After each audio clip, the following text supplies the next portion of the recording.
While most of the retail crowd is still staring at silver price charts, the real decision that will drive the next decade of precious metals pricing was made in a closed conference room in Basel, Switzerland. The Bank for International Settlements, the central bank of central banks, has now pushed the Basel III endgame rules over the finish line and into full implementation. This is not a rumor, not a think piece, not a proposal. It is a binding regulatory change that goes live when markets open on Monday, and it quietly rewires how banks are allowed to treat gold and silver on their balance sheets. For decades, the system pretended that a paper promise was as good as metal in a vault. Starting Monday, that fiction ends. Let me be very clear about what just changed. Up until now, a bank could hold unallocated gold and silver, which are essentially IOUs, pooled metal or derivative exposure, and book that as a high-quality liquid asset under its capital rules. Under the new Basel III implementation, the Net Stable Funding Ratio, or NSFR, is being tightened in a way that makes holding unallocated paper metal more expensive, riskier, and capital-intensive. It effectively penalizes naked short positions and synthetic exposure. That forces banks into a simple binary choice: either acquire real, allocated physical metal to back their positions, or exit large parts of the paper market altogether. Regulators wrote this to prevent another 2008. In practice, they've lit the fuse under a structural repricing of gold and especially silver. This is the death knell for the naked short-selling structure that has sat on top of the silver market for roughly 40 years. Institutions like JP Morgan and Citi can no longer maintain multi-billion-dollar short books without also locking up massive regulatory capital against those positions. The cost of carry on those shorts has just exploded higher. We're already seeing the first signs of this in the overnight markets. Banks have begun quietly covering and unwinding legacy shorts to be inside the rules by the Monday deadline. That mechanical short covering, not retail speculation,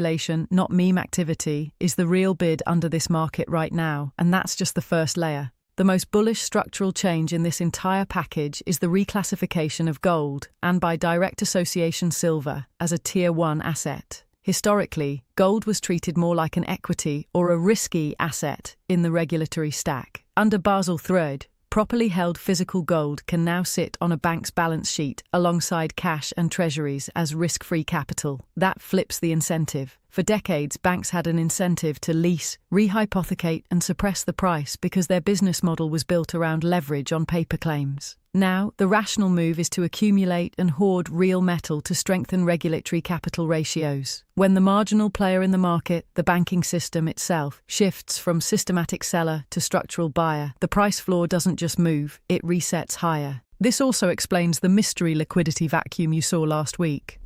The visible market paused, spreads blew out, and trading screens flashed "halt" while commentators blamed technical issues. What actually happened was that key market makers pulled their sell orders because they knew these rules were about to lock in. They refused to be caught short into a regime where their old games suddenly incur punitive capital charges. The market didn't glitch. The algorithm stepped aside to be rewritten for the Basel III world. From this moment, the game shifts from suppress the price to secure the asset. Industrial end users are already behaving like they understand this. Tesla, Samsung, and other large industrial consumers of silver know that once banks step back from pumping cheap paper into the system, the price will have to rise to balance real physical demand. That's why you're seeing aggressive forward buying, inventory hoarding, and long-term supply contracts being locked in at an accelerating pace. This is now a race between factories and banks for the same finite pool of metal, and there is not enough silver to satisfy both. China has been positioning for this moment for years. The Shanghai Gold Exchange already runs on a fully allocated, physical-only model. In other words, they've been living in the Basel III world, while the West was still playing in the derivative sandbox. With these rules, Western regulators are effectively conceding that the Chinese physical model won and the Western paper model lost. By forcing a move toward fully allocated metal, they are admitting that derivative pyramids are dangerous and that real deliverable metal is the only true safety in the system. Why should you care? Because this is one of those rare regulatory changes that simultaneously makes the banking system safer on paper while making your currency weaker in practice. Here's why. If banks are suddenly required to back their exposures with real gold and silver, they have to get that metal from somewhere. They will sell dollars. They will sell treasuries. They will rotate out of fiat claims and into hard collateral. That puts structural downward pressure on the dollar over time. As the system revalues gold and silver higher to meet Tier 1 treatment, the purchasing power of the fiat currency underpinning those assets must fall. Revaluation of gold is just a polite way of saying devaluation of the dollar. If you currently hold an unallocated silver account, pooled metal, or a paper precious metals product at a bank, this rule is a direct hazard to you. Your position, from the bank's point of view, is now a capital-intensive liability. The rational response for that bank is to close the program, cash you out, and remove the liability from its balance sheet. Expect to see form letters that sound something like this. We are discontinuing our precious metals program. Here is a check. If you don't hold the physical metal, you are at serious risk of being cashed out at precisely the wrong time, before the structural repricing plays out. You will not see NSFR or Basel III explained on the nightly news. It's too technical, too dry, and it undermines the current narrative. What you'll hear is vague talk about volatility and market adjustments. The root cause is simpler and far more important. The era of infinite leverage on paper metal just ended. This is on par in structural significance with Nixon closing the gold window in 1971. Back then, the global system pivoted away from metal backing and into free-floating fiat. In 2026, with Basel III fully in force, we are slowly, bureaucratically moving back toward metal.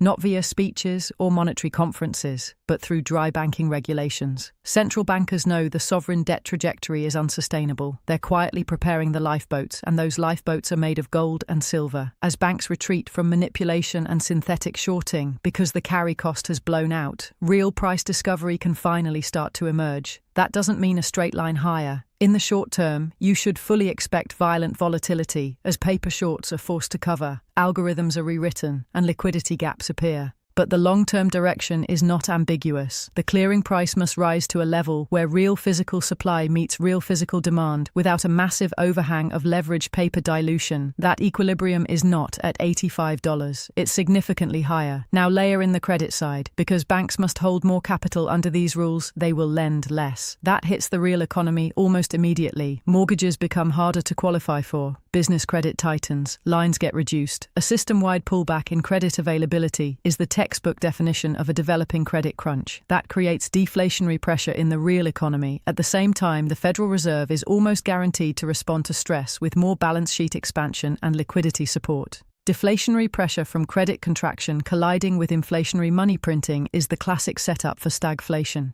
In a stagflationary regime, silver has historically been one of the standout performers because it benefits both from monetary debasement and from persistent industrial demand. So what does the smart money do in this environment? It aligns itself with the new rules. If banks are being forced by regulators to hold physical gold and silver, you mirror that behavior at the individual level. If they are exiting paper contracts and derivative structures, you should not be hiding in those same paper products hoping they track the metal. Do not bet against the rules. The wind has shifted decisively toward tangible assets. Monday morning is not just another open. It is the first trading day of the Basel III era for precious metals. Banks are scrambling to comply. Shorts are being covered. Physical markets are tightening. This is not conspiracy. It's a regulatory reset. The paper game is winding down. The physical game is beginning. For years, the London Bullion Market Association operated under a loophole that allowed unallocated gold to be treated as high-quality liquid assets that opened the door to fractional reserve bullion banking, where the same bar could be leased, pledged, and reused multiple times, creating a layered paper pyramid on top of a relatively small physical base. Basel III closes that loophole for Tier 1 treatment. If an asset is to count at the top of the regulatory capital stack, it must be fully allocated and physically present. That forces LBMA clearing banks into an arms race for real inventory. When London demands physical delivery to meet the new ratios, the drawdown on global vaults will accelerate to speeds the market has never had to accommodate before. Remember, the entire $100 trillion derivatives market relies on the perceived stability of banking system collateral. By forcing banks to upgrade that collateral from fiat promises to hard assets like gold and, indirectly, silver, Basel III makes derivative trading structurally more expensive and less leveraged. That means a forced deleveraging is coming. Hedge funds that built strategies on cheap leverage to short silver and gold will find that their prime brokers are no longer willing to extend that leverage on the old terms. Margin requirements go up. Funding lines get cut. The only exit is to buy back the metal exposure they've been shorting. That short covering is not about sentiment. It's a mechanical response to the banking system's new rule set. Sovereign wealth funds in the Middle East and Asia have not been asleep at the wheel either. They've spent the last 2 years front-running this regulatory shift, steadily increasing their precious metals allocations in anticipation of gold's elevation to Tier 1 status. Now that the rule set is live, expect more public disclosures of expanded allocations to gold and, by association, silver. When a $1 trillion fund moves even 1% of assets into silver, a small and tight physical market, the price impact is explosive. Basel III is formally centered on gold, but silver rides shotgun. Historically, gold and silver have moved together, with silver acting as the higher beta monetary metal. As central banks and large institutions normalize gold as the core monetary asset, silver reasserts itself as the monetary metal of the broader population and industrial economy. The gold-to-silver ratio will not stay at distorted extremes once the market internalizes that silver is the undervalued sibling of a newly formalized Tier 1 asset. What you are witnessing, quietly and bureaucratically, is the stealth remonetization of the entire precious metals complex. Ironically, the same rules designed to make banks safer have, in the short term, made many of them more fragile. A large number of institutions simply do not have enough physical metal to satisfy the new treatment if they want to maximize their regulatory benefits. To fix that, they must buy, in size, on the open market, often while still carrying legacy short exposure. That's how you get a doom loop. The act of complying with the rule drives the price up against your own book. The Federal Reserve will be pressured to provide liquidity support, in dollars, so banks can acquire the gold they need. That is inflationary by design. Overlay this with another fault line, the tension between Basel III's hard asset bias and the push for central bank digital currencies, or CBDCs. On one side, you have regulators forcing commercial banks to secure themselves with physical collateral. On the other, you have monetary technocrats pushing for digital control layers over the currency. That suggests a real split inside the establishment. Commercial banks want gold to survive. Central banks want CBDCs to control. The asset that both sides ultimately need to anchor credibility is the same: physical metal. In that tug of war, the individual investor can actually front-run both factions by owning the one asset neither side can print. With the new rules come new audits. Regulators will be walking into vaults and demanding proof that the metal booked on balance sheets is actually there. There is a high probability that some institutions have been counting leased or hypothecated metal as if it were fully owned. When the auditors press, that double counting will be exposed. Any bank that cannot substantiate its claimed metal will face a simple menu: raise capital, secure metal at any price, merge, or be resolved. Either way, the demand for audit-proof bars, clearly owned, clearly allocated, is going to spike. Don't forget the miners. Under this new regime, it becomes more profitable and strategically attractive for miners to sell directly into the banking and sovereign channels rather than into the retail and small industrial market. If a major bank like JP Morgan needs 50 million ounces to clean up its Basel III profile, it will happily lock in long-term offtake directly from a mine. That leaves a shrinking pool of available metal for Apple, Tesla, and the retail coin market. The squeeze on the retail investor intensifies precisely as the big players hoard supply for regulatory compliance. Yes, the rule starts on Monday, but the system has been given a transition period. Markets don't wait for the last date on a legal calendar. They front-run. The smart money is locking in exposure now, not in 2026. By the time the full impact is visible on balance sheets, the silver price that reflects this new reality is likely to be in triple-digit territory. They passed it. The era of pure paper manipulation is ending, not because the banks had a change of heart, but because regulators forced a change of rules. Basel is the catalyst that drags the system back toward honest collateral. Honest collateral means higher clearing prices for gold and silver. The banks are buying. Nations are buying. The only open question is whether you are on the same side of that trade. History doesn't repeat, but it rhymes. In 1933, governments confiscated gold to revalue it higher behind closed doors. In 1971, they severed the last link to gold to enable unconstrained fiat printing. In 2026, via Basel III, they are quietly remonetizing gold to stabilize a system that is choking on debt. Every one of those regime shifts triggered a massive transfer of wealth. Holders of purely paper claims saw their real purchasing power destroyed. Holders of physical metal preserved, and often increased, theirs. This Basel III implementation is the signal that the cycle is turning again.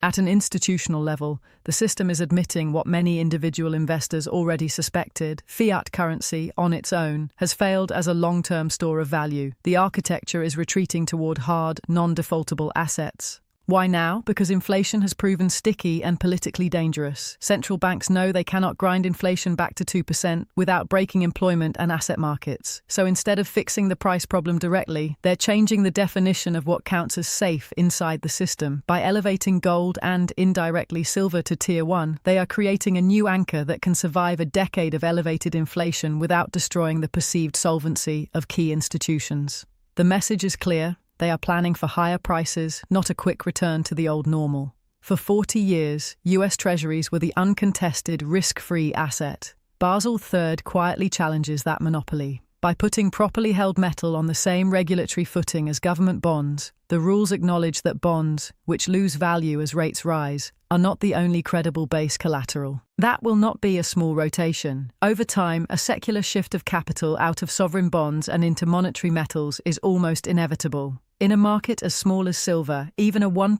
reallocation from the global bond complex would be enough to double the price. You've heard the phrase global reset. It's not a movie moment, it's a sequence of rule changes like this one. Basel III is one of the pillars of that reset. It recenters the financial solar system around gold rather than around the US dollar alone. That moves us away from a purely dollar-centric system and toward a more neutral, asset-anchored framework that advantages countries like China and Russia, who have been quietly amassing metal. In that sense, the West is conceding ground through regulation rather than through headlines. The document is signed, the rule is live, the banks are already moving. The window to front-run this regulatory pivot is not years, it's months.